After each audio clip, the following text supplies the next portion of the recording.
One of the big changes that we've had with the collaboration is we've all changed our CPD days. So individual schools have the CPD days on a Thursday. So we originally used to have a Monday, and we've changed that so it's consistent across the board, so that we're able to do kind of virtual meetings. We're able to use some of that CPD time to pop into other schools to have a look at what best practice looks like. We are all individual schools. We have our own individual communities, but as a whole Areté community, I think that we work together quite well in sharing best practice and sharing kind of being able to pick up the phone and ring someone and say, oh, have you ever come across this? How have you dealt with this? How does that work in your school? One of the things that I love about Areté is that they're open, they're honest, they are really good at the support that they give, and they believe in the people that they employ, and they want the best ultimately for everyone. And I love the fact that the motto is being the best we can be, and that's not just for the students, it's for every member of staff that works within the Areté Trust.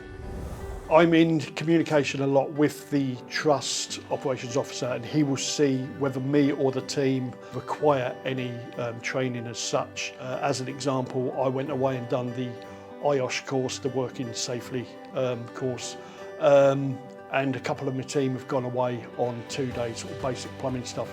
So it's benefited us massively. So we've managed to self-help on a lot of tasks. The last sort of massive project ongoing, about to embark on, is the reconfiguration of the student services, that area of the building, and we're doing a lot ourselves again, so it's all into it. This is where the Trust totally invests in the site team itself. You know, we'll take the mission, what can we do to bring them costs down, and that where can we self-help in all that. So real busy times, but yeah, the Trust is massively investing into these projects at the moment.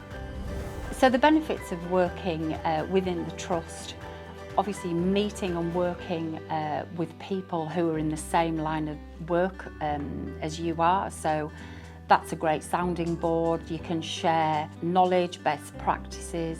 So I think just knowing that you're really well supported because you've got lots of people to go to and ask advice is a real benefit, and gives you confidence to, you know, do the work that we do. Before we were a trust, you felt very much on your own. Schools were quite protective over the resources and the strategies and the structure that they had.